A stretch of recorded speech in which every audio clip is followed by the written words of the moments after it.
Aqui o André Marco pergunta. Ele traduziu aquele ensaio do Voegelin sobre a origem da ideia filosófica da ordem. Eu não vou poder comentar. Talvez a gente faça uma leitura inteira e comentada disso mais tarde. E ele me pergunta se existe algum ponto que eu discordo ou complemento o Voegelin. Com relação a esse ensaio, não. Mas eu acho que um grande problema ali na obra do Voegelin é que, na perspectiva que ele adota, ele não tem como resolver o problema da encarnação. Quer dizer, então, é difícil saber se o Eric Voegelin é um autor cristão ou não, porque no nível em que ele coloca as análises, esse problema não se coloca. Mas, para nós, isso é muito importante pelo seguinte. Se você observa todas as religiões, escolas esotéricas, etc., etc., você vai ver que em todas elas se fala de uma caminhada espiritual do homem, que são descobertas espirituais, são coisas que o ser humano tem acesso, mas em todos eles o verdadeiro agente é o ser humano.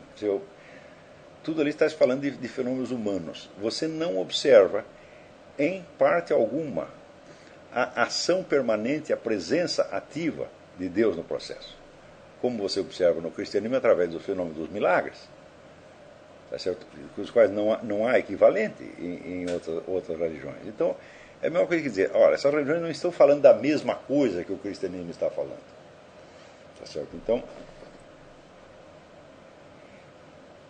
o cristianismo, se você abolir, se você esquecer, botar entre parênteses todas as doutrinas cristãs que foram elaboradas ao longo do tempo, o que sobra? Sobra a vida e os atos de Nosso Senhor Jesus Cristo durante a sua passagem pela Terra.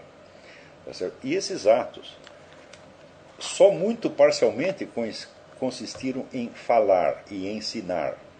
Você vai ver que se você somar a totalidade das palavras de Nosso Senhor Jesus Cristo que você tem nos Evangelhos, dá o quê? Acho que não dá 15 páginas. Tá certo? E, no entanto, o Evangelho tem 200 e lá vai pedra. Então, a maior parte consiste daquilo que Jesus Cristo estava fazendo. E o que ele estava mais fazendo eram milagres.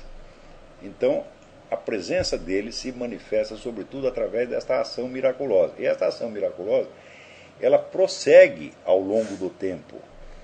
Quer dizer, eu acho uma coisa inteiramente absurda que, por exemplo, estudiosos de religião comparada peguem várias doutrinas e começam, vamos dizer, a encontrar pontos de coincidência, pontos de diferença, etc., etc., quando é evidente que aquilo que nós chamamos de cristianismo não é uma doutrina. É uma série de fatos que aconteceram e que continuam a acontecer. E que, mais ainda, acontecem de novo a cada vez que alguém comunga, meu Deus do céu. Quer dizer, na Eucaristia aquilo está acontecendo. Tá certo? Então, vamos dizer, a sucessão de milagres associados à Eucaristia, milagres na ordem física, é um negócio impressionante. E isto é o cristianismo. Não é a doutrina. A doutrina é apenas o que os teólogos, né, conseguiram extrair disso e verbalizar e tentar articular, vamos dizer, de uma maneira logicamente coerente. Mas note bem, antes que existisse qualquer doutrina cristã, todo o cristianismo já estava ali. Né? O que os teólogos acrescentaram ao que Jesus Cristo falou? Não acrescentaram nada. Não é isso? Conseguiram, vamos dizer, alguns conseguiram tornar mais compreensível e outros conseguiram tornar mais incompreensível. Tá certo?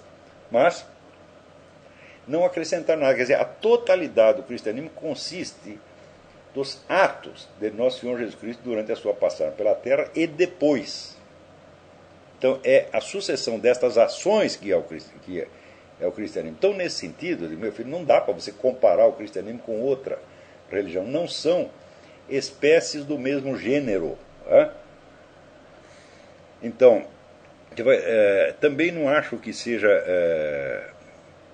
quando o Voegelin faz aquela crítica à distinção entre razão natural e razão sobrenatural, eu acho que ele está certo naquilo, porque a diferença não é isso. Você não pode dizer, é inteiramente absurdo você dizer que todas as descobertas espirituais que foram feitas por hinduístas ou budistas, etc., isso é que Deus não meteu o dedo lá nem um minuto.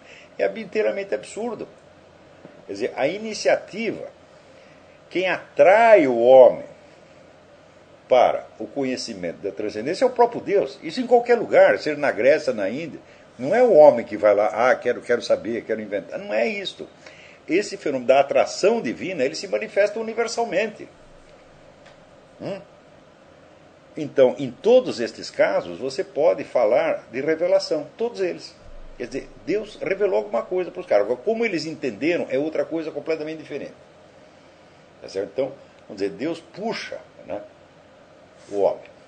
E isso que ele puxou, esse estímulo divino, esse apelo divino, é atendido pelo homem com os seus esforços espirituais, conforme as suas culturas, sua época, conforme os recursos que ele tem. No cristianismo não é disso que se trata. Não há só o apelo, há uma presença ativa, diária, tá certo? Física, tá certo? Que se manifesta através dos milagres. Veja, o cristianismo começa com o milagre, o nascimento virginal do nosso Senhor Jesus Cristo. Começa com isso. Então, a essência do cristianismo é o milagre, não é doutrina. Tá certo? Então, por isso, ele não pode ser estudado pelos mesmos métodos, tá certo? Pelos mesmos critérios e conceitos que você estuda. O hinduísmo, o budismo, etc. Não dá para fazer isso. Tá certo? Você não pode botar no mesmo plano um conjunto de doutrinas e uma história. Não é a mesma coisa. Né? A doutrina tem um sentido explícito, determinado, né, inteiramente acessível à razão humana. Os fatos, não. Os fatos, como são fatos concretos, como vêm não só com a essência recortadinha dos seres, mas com todo o conjunto da acidentalidade que os compõe, os fatos como tais não são compreendidos, eles são percebidos. Tá? Compreensão é outra coisa completamente diferente, mas toda compreensão que não se baseia nos fatos, então é fantasia. Então os fatos têm que ser aceitos em primeiro lugar. Quer dizer, eu acho um absurdo, um assinte, né, que as pessoas queiram estudar o cristianismo fazendo abstração dos milagres, quando os milagres são todo o cristianismo. Né? Digo para vocês, se você apagar cada página de teologia que se escreveu, apagar todas as sentenças dos papas, o que fica faltando no cristianismo? Nada. Nada. O cristianismo estava completo na hora que Jesus Cristo deu o último suspiro e subiu ao céu. O pessoal não acrescentou absolutamente nada. Tentou esclarecer, às vezes com sucesso, às vezes com fracasso, às vezes criando realmente uma confusão dos diabos, tá certo? Todos, é claro, com a maior boa vontade, com a melhor das intenções, mas não acrescentaram nada. Então, também essa coisa, queremos voltar ao cristianismo primitivo, né? Os caras acreditam que como cristianismo primitivo é um conjunto de doutrinas e rituais. Falam, não, meu filho, isso não é primitivo. Primitivo é o que Jesus Cristo fez, não o que os primeiros cristãos faziam. Você não tem que voltar ao cristianismo primitivo, coisíssima nenhuma. Tem que voltar a Jesus Cristo. Isso me parece uma coisa tão óbvia. Eu digo porque, o que é o cristianismo primitivo? Era assim, 10 anos depois da morte do Cristo, 40, 50, 100, 200, 2 dias, 3 dias. O que o cristianismo primitivo tem que nós não temos? Nós temos tudo. Você tem a presença integral do Cristo lá e tem a presença integral do Cristo aqui, através da sua ação contínua sobre a espécie humana. A ação que se verifica especificamente nos milagres. Quer saber o que é o cristianismo? É o conjunto dos milagres de Nosso Senhor Jesus Cristo. Milagres que são verificados na ordem física. Fazer abstração disso e tratar com doutrina, eu digo, tanto faz a doutrina que tem agora em 2010, da doutrina do Papa Bento XVI, ou você pegar a doutrina do século I. É tudo doutrina, meu Deus do céu. É coisa que as pessoas falaram a respeito do que Jesus Cristo fez. Isto é o cristianismo? Falo, não, isso é como se diz, é o comentário do cristianismo. Né? O cristianismo estava inteiro. Os 33 anos de vida do nosso Senhor Jesus Cristo na Terra, ali está o cristianismo inteiro. Agora, o próprio Cristo prossegue trazendo tudo isto de volta, não doutrinalmente, mas trazendo fisicamente a cada novo milagre que acontece. Então você Quer entender alguma coisa do cristianismo? Eu entendo muito pouco, mas o pouco que eu entendo não foi baseado em estudo de teologia, mas foi baseado no estudo dos milagres. Porque quando eu não tenho muita cabeça para teologia, eu começo a entrar em discussão teológica, fico louco. Fico louco e acabo tendo maus pensamentos. Então, começo a ficar com raiva, tá entendendo? Então, eu pulo fora disso. Não estou desprezando tudo o que fizeram, não estou desprezando a ação da igreja no mundo. Mas estou dizendo o seguinte, ela nada acrescentou. Uma pergunta aqui no chat. Lê a pergunta. Luciano Garrido pergunta: se o cristianismo se reduz aos milagres, por que Cristo não os fez em maior confusão? Aliás, por que muitas vezes... O próprio Evangelho já respondeu. Cristo fez tantas coisas durante a sua passagem pela Terra que se você continuasse escrevendo o livro pelos séculos dos séculos não ia terminar. O que está no Evangelho é só um pedacinho, o próprio Evangelho o declara. Não dá para contar tudo o que ele fez. Então mas sabemos as coisas que ele fez. Já eram muito mais no tempo do Evangelho e continuam sendo até hoje. Então, outro dia mesmo me mandaram um negócio da moça que estava tomando a comunhão e a hóstia se transmuta em sangue na boca dela. E isso foi visto pelo Papa. João Paulo II, ele viu. E o que mais tu quer? Então, é essas coisas que você tem que estudar. Não é doutrina, é um negócio físico. Agora, se você passa a coisa para discussão doutrinal, não vai terminar nunca a discussão. Porque todo mundo tem um pouco de razão. E por quê? Eu digo, posso até escandalizar pessoas. Ninguém pode negar a presença do elemento revelado, do elemento transcendente em nenhuma das grandes religiões do mundo. Não dá para negar. Por quê? Aquilo tudo pode ter sido criação humana, mas quem atraiu? Quem puxou? Você vai dizer que o fator ativo no processo do conhecimento de Deus é o homem? Não, é o próprio Deus. Ele atrai e cada um responde do seu jeito. Agora, no caso da vinda do nosso Senhor Jesus Cristo, não é que ele atraiu, ele veio. Essa é a diferença específica, meu Deus do céu. Ele veio e fez isso, mais aquilo, mais aquilo, mais aquilo. Então, isso tem que ser estudado como uma sucessão de fatos, vamos dizer, que ainda não terminou. De certo modo, ele veio de uma vez para sempre. Tá certo? Então, se começarem a levar isso em conta, então vocês verão que o tamanho e a importância destes fatos transcende o da história humana inteira. Se você pegar um único milagre e pegar assim toda a história do Ocidente, aquele milagre é mais importante. Porque ele tem algo a ver com a constituição mesma da realidade. Constituição mesma do universo inteiro. Coisa que nenhuma ação humana, por mais gigantesca que fosse, jamais afetou no mais mínimo que fosse. Então, vamos dizer, esta perspectiva de recolocar a história humana dentro da dimensão de eternidade, isto é o que nós temos que fazer. Porque essa dimensão da eternidade é a que verdadeiramente existe. O resto, vamos dizer, são sonhos locais, são ilusões locais. Tá certo?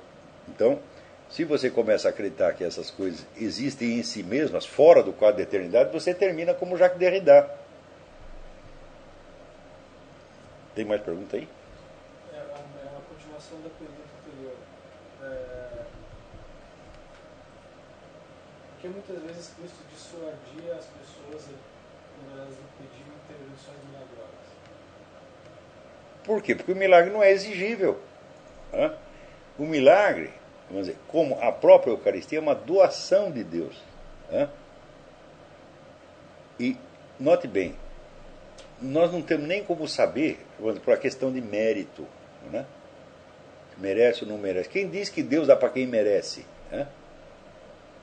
Ele dá para quem ele bem entende. Então, vamos dizer, é uma coisa incompreensível, como qualquer... Veja, mesmo gestos de amor humano são incompreensíveis, às vezes. Por que o divino não vai ser? Tá certo? Então,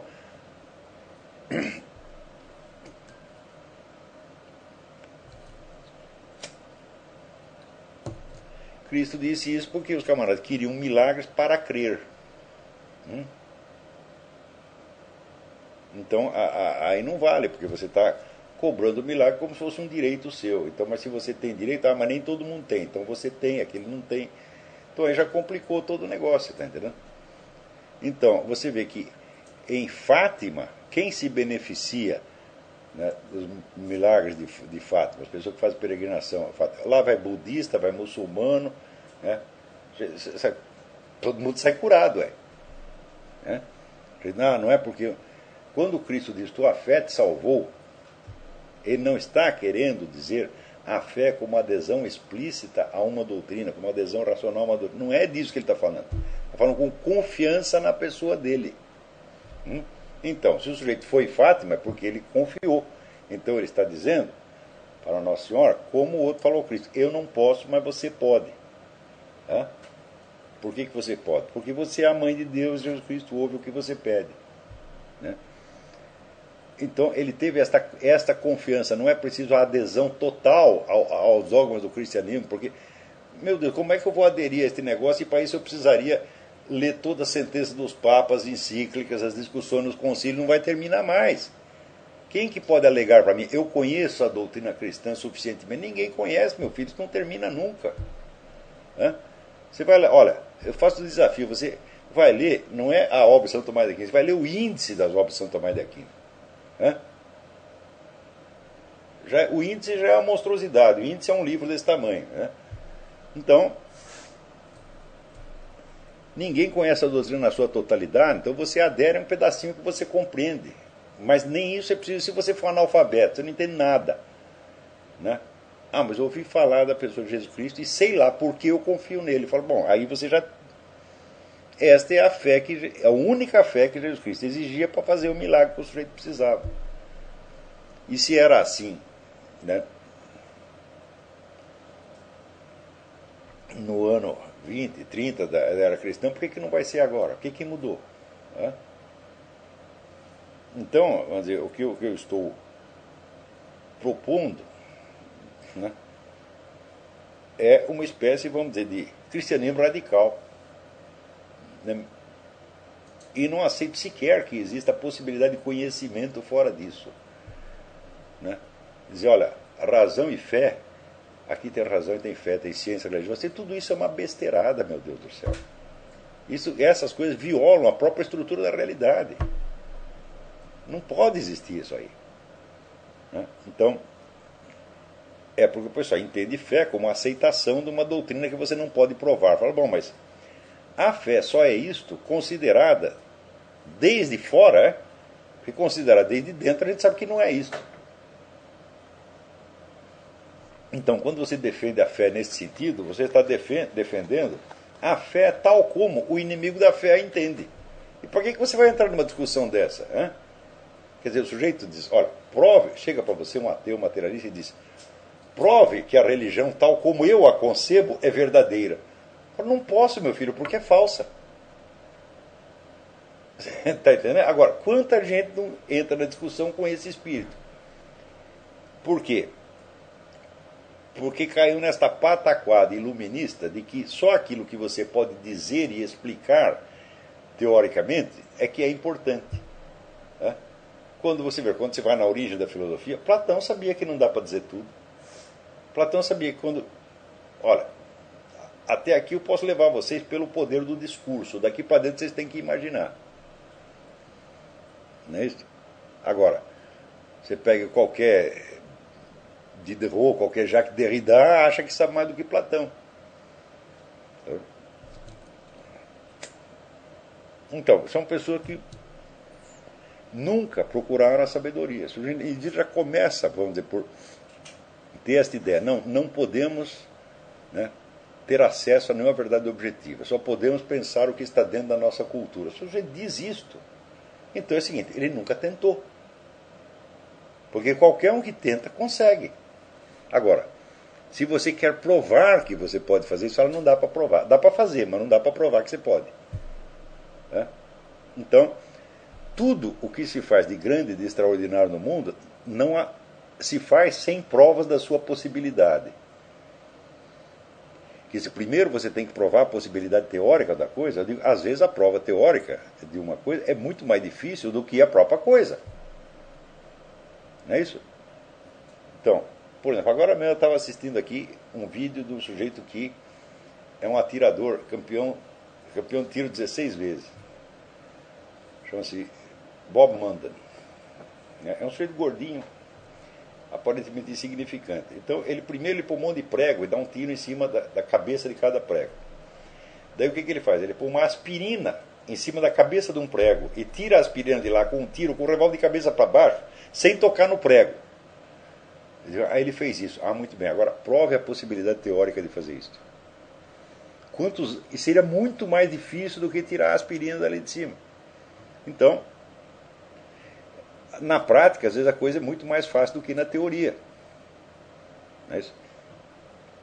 Agora, se você só acredita no conhecimento teórico, verbalmente expressado, todo explicado, bom, então você já se transportou a um universo puramente verbal, você já decretou a onipotência da linguagem humana, e a partir da premissa da onipotência da linguagem humana, só que você pode chegar à conclusão de que ela é totalmente impotente.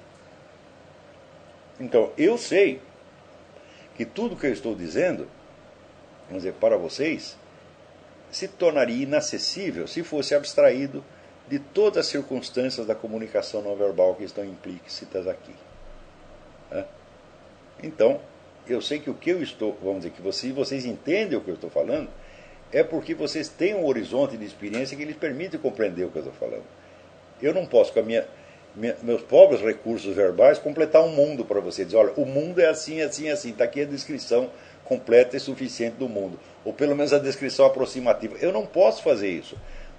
Nós não precisamos de uma descrição completa do mundo. Por quê? Porque nós temos a experiência da presença do ser. Nós só precisamos, com as nossas palavras, completar certos pontos, de modo a não a dar a descrição completa, mas ajudar as pessoas a perceber. É só isto que nós temos que fazer.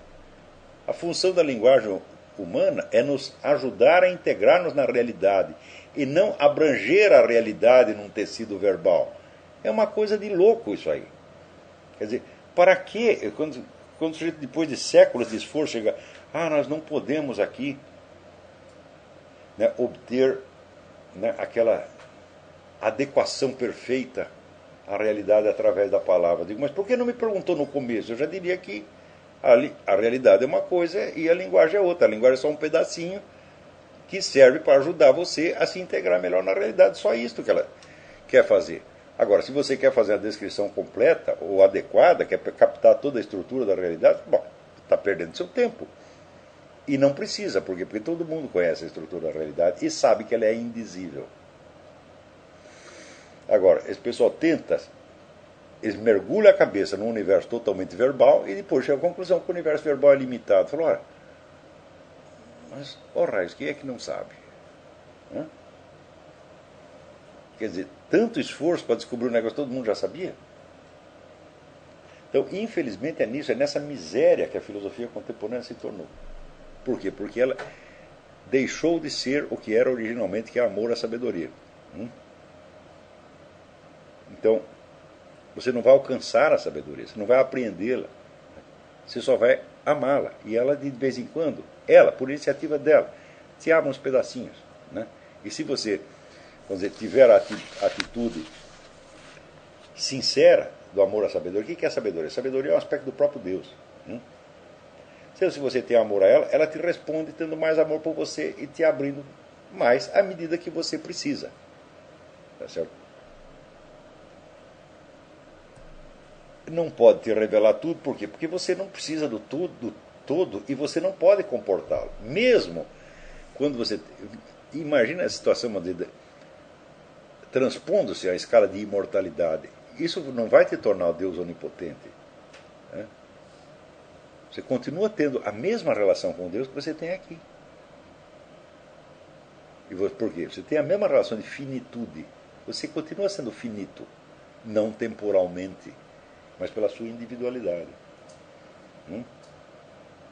Que você conserva. Você é uma alma individual e continua sendo essa alma individual.